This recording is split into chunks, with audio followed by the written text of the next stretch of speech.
국제 정세 속에서 사실은 죄책 고백도 하고 우리 민족끼리 통일을 이루면 되는데 사실은 너무 걸림돌이 많습니다.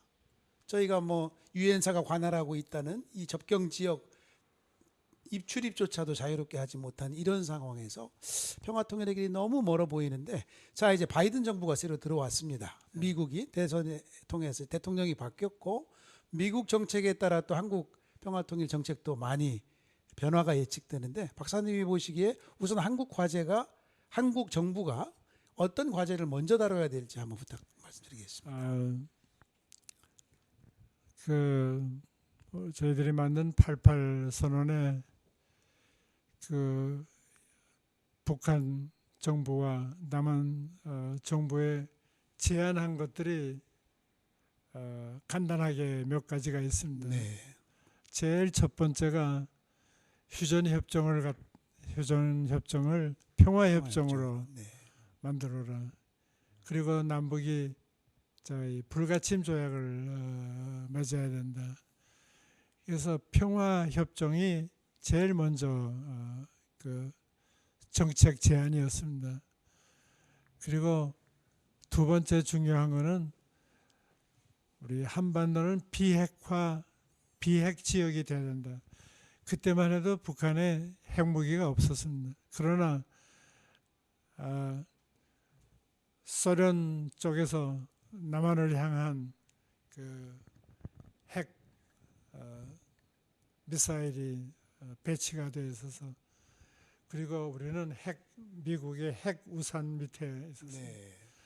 남한과 북한이 직접 핵무기를 안 만들었지만 우리는 핵 지역이었습니다. 핵 보호구역이라고 할까요? 핵 군사구역이었습니다. 그래서 한반도의 비핵화, 우리는 북한만 비핵화하라 그게 아니라 한반도의 비핵화를, 그 다음에 세 번째가 우리는 양쪽이 군축을 해야 된다. 네. 지금 남과 북의 군인 수만 해도 세계에서 두 번째가 세 번째가 그렇게 막강한 군사력을 가지고 있습니다. 이거를 우리가 군축을 해야 된다. 네. 그다음에 네 번째가 중요한 것이 뭔가 하면은, 이러한 모든 것이 평화협정에서 시작해서 비핵화 그리고 군축이 진행하는 것과 동시에 외국 군대는 한반도에서 모두 철수해야 된다. 네. 미군만 철수하라는 얘기가 아니라 외국 군대는 한반도에 주둔하고 있는, 한반도에 왕래하고 있는 모든 외국 군대는 철수해야 된다 하는 것이 저희들의 네. 제안이었습니다. 그 이상의 대안이 없어요. 사실은 지금 보면 벌써 22년 된 선언문인데. 근데 네. 벌써 40년, 30년이 지났는데 그 가운데서 하나도 이룩한 것입니다. 네. 그동안에 그렇습니다. 우리가 88 선언을 냈는데 그동안에 우리가 중국하고 수교를 했고, 네. 그리고 소련하고도 수교를 했고, 독일이 통일이 됐고, 소련이 무너졌는데 우리는 아직도 그 중에 하나도 못 하고 있습니다. 네. 그래서 트럼프 대통령이 싱가포르에서 김정은을 만나고 김정은 위원장을 만나가지고서 평화회담을 시작하고 비핵화를 위해서 회의를 시작한다. 와, 트럼프가 네. 어떻게 트럼프가 그런 생각을 하나? 야, 이게 정말 하나님이 하시는 일을 모르겠다. 네. 케네디가 그랬고, 예. 클린턴이 그랬으면 몰라도 네. 트럼프가 놀랐는데, 이게 하나님이 움직이시는 거 아닌가? 그랬는데 이제 새롭게 바이든이 되면서 정말 너무 지나친 희망을 가지는지 모르겠지만은 그래도 우리가 새로운 희망을 가질 수가 있지 않겠나. 네. 그래서 우리가 이 얘기할 수 있는 것은 역시 시작이 이 휴전 상태라는 건 전쟁 상태나 다름없는 그렇죠. 임시로 여기에서부터 멈추고 있는 풀어나가야 되지 네. 않겠는가. 네. 이걸 갖다 우리가 주도적으로 7.4 공동성명의 그 정신에 따라서 박정희 대통령이 그때 72년도에 그렇죠. 남북 그때 공동성명. 네. 그 김일성과 맺은 그 7.4 공동성명이 88 선언의 세 가지 원칙을 우리의 원칙으로도 원칙이네. 받아들이고 네. 거기에 더해서 인도주의적인 원칙, 사람을 살려야 된다. 배고파 죽어가는, 굶어 죽어가는 애들, 병에 걸려 죽는 아이들부터 우리가 살려야 된다는 인도주의 원칙. 그다음에 다섯 번째 원칙이 민의 참여. 예. 이 통일 문제는, 평화 문제는 정부들끼리, 높은 사람들끼리 왔다 갔다 하면서 외교장관, 통일부 장관, 뭐 대통령이 하는 거다. 그게 아니라 우리 민의, 백성들의, 국민들의 생각이 담겨져야 된다 하는 것이 네. 우리들의, 그래서 우리가 함께 우리 민족의 수고는 통일, 평화 통일을 갖다 일으켜야 됐다 하는 것이 88 정신의 그 정신이었습니다. 네.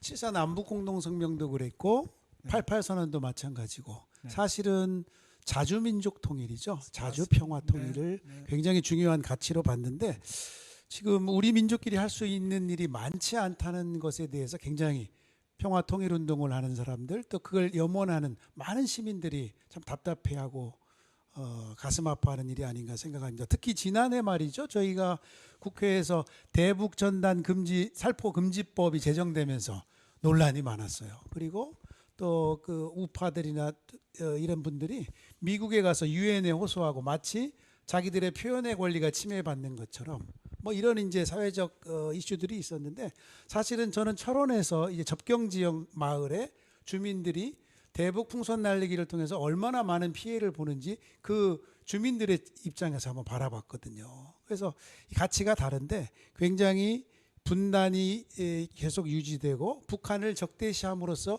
이익을 얻는 집단이 많다. 이게 참 너무 가슴 아픈 현실이 아닌가 생각이 듭니다. 그런 그 방법이 정말 얼마나 그 안타까워서 그렇게라도 그 통일을 위해서 그리고 북한에 살아있는 저 주민들을 위해서 우리가 한다 하는 네. 그런 생각은 있을지 모르겠지만은 이게 일종의 그 전쟁 도발이라고 할 수가 있습니다.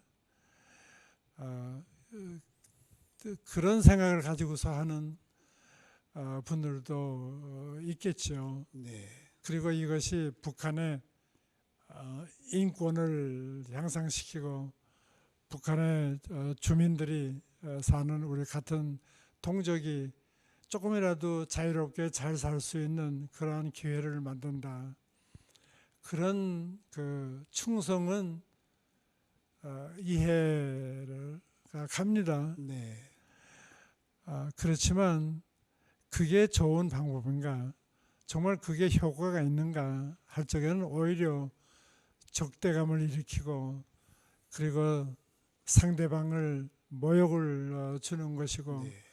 그런 방법을 가지고서는 오히려 역효과가 나는 것이 아닌가. 그것이 좋은 전략이냐? 예. 저는 아니라고 생각합니다. 상대방도 우리와 같은 대등한 그리고 대화의 대상으로 평화의 동역자로 동반자로 노태우 대통령이 88 올림픽을 개하면서 77 선언이 있었는데 우리는 북한을 적대시하지 않는다. 우리의 적이라고 생각하지 않고 평화와 통일을 위한 동반자로 네. 생각한다. 나는 그건 정말 바른 정신이라고 생각합니다. 네. 동반자에게 풍선을 띄워가지고서 그런 식으로 도전하는 것이 동반자로 하는 것이 아니라고 아니죠. 생각합니다. 네. 그래서 우리가 평화적으로 통일을 하려고 생각한다면은 상대방을 존중하고 상대방을 사랑으로 맞이하고, 그래야 대화가 되고, 그래야 평화를 이룩하고, 그래야 통일을 향해서 한 발짝이라도 나갈 수 있는 것이 아닌가. 그래서 그런 일을 하시는 분들에 대해서 우리가 정죄만 할 것이 아니라 한쪽으로 이해는 하면서 또 동시에 그들에게 예수 그리스도의 사랑, 그리고 우리가 이웃을 대하는 태도의 변화가 있었으면 좋겠다. 그런 생각을 합니다. 네. 사실은 태도의 변화는 우리 삶의 양식을 바꾸고 방법을 바꾸는 거기 때문에 상당히 중요한 가치가 아닐까 생각을 합니다. 박사님이 쭉 얘기 나누다 보니까 사실은 지금 우리 정부가 해야 할 일, 정책 대안, 이걸 뭐 한 가지로 찝어 말할 수 있는 건 아니지 않습니까? 그래서 그럼에도 불구하고 우리가 박사님이 생각하실 때 지금 한국 정부가 이 평화 통일에 가기를 위한 소위 한반도 평화 프로세스를 위해 우선 이거라도 꼭 했으면 좋겠다. 가장 우선 할 수 있는 일 어떤 것이 있을까요? 제일 그동안에 박정희 대통령 때부터 시작해가지고 7.4 공동성명으로부터 시작해서 노태우 정권, 그러니까 1990년, 91년 남북 고위급 회담을 통해 가지고서 또 그리고 트럼프 대통령하고 시작하면서 싱가포르, 하노이, 그리고 우리 대통령이 평양에 갔고 또 손잡고 백두산까지 올라가고, 그런 것을 보면은 희망이 있습니다.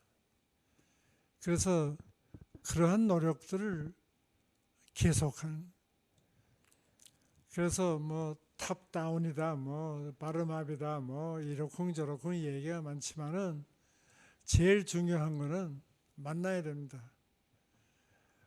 그래서 우리 대통령이 우리 만납시다. 네. 그리고 김정은 위원장 뭐 초면도 아니고 몇 번씩 만나고 백두산도 가고 같이 왔다 갔다 하고, 아니 평양 그 커다란 광장에서 연설도 했는데 이쪽에서 과감하게 우리 기회를 놓치지 맙시다. 네. 그리고 그렇게 이야기를 시작해서 일을 저질러야 돼요. 네. 그러고서 미국하고도 우리가 이렇게 시작을 했는데, 휴전협정의 당사자들이 미국, 유엔사, 중국, 그리고 북한, 소련. 이승만 대통령이 사인을 안 했으니까 네, 그렇습니다. 그거 하고 이제 이승만 대통령 대신에 내가 나가겠습니다. 그래서 우리 네 나라 순회들이 만나서 어디서 만나도 좋습니다. 판문점도 좋고 서울도 좋고 제주도도 좋고 평양도 좋고 만나서 일단 바이든 대통령이 신임 인사를 해야 될 거 아닙니까? 네. 이런 식으로. 네. 그렇군요. 네. 사실은 박사님뿐만이 아니고 전 우리 장관을 지내셨던 분들 여러 원로들께서는 좀 패기 있게 일을 쳐라. 우리 민족끼리 만나면 되지 뭐가 문제냐. 맞아요. 이렇게 일단은 좀 일을 맞아요. 시작해야 되는 것이 급선무가 아니냐라는 말씀들을 참 많이 하셔요. 그런 면에서 보면 그 오래된 그런 그 문서들에서 나온 것처럼 우리 민족끼리 할 수 있는 일을 하자. 그것이 어쩌면 오늘 좀 방송에서 우리가 꼭 얘기하고 싶은 권면이지 않을까 이렇게 좀 생각이 듭니다. 오늘은 여기까지 하시죠. 네. 예. 감사합니다. 신년 특집 네. 사이 넘어 오늘 한반도 평화의 길로 가기 위해 대담을 이제 나눠봤습니다. 두 번째 손님으로 우리 서광선 이화여대 명예교수님 모시고 한반도 평화의 길로 가기 위한 과제들을 한번 대담 나눠봤는데요. 우리 박사님 다음 주에도 좀 출연하셔서 쭉 박사님의 인생 여정과 함께 또 우리 다시 한번 과제를 짚어보는 그런 시간 갖도록 하겠습니다. 네, 이어서 최수일 목사님과 함께하는 주제로 읽는 성경이 이어집니다. 사이 넘어 다음 주에 찾아뵙겠습니다. 안녕히 계십시오.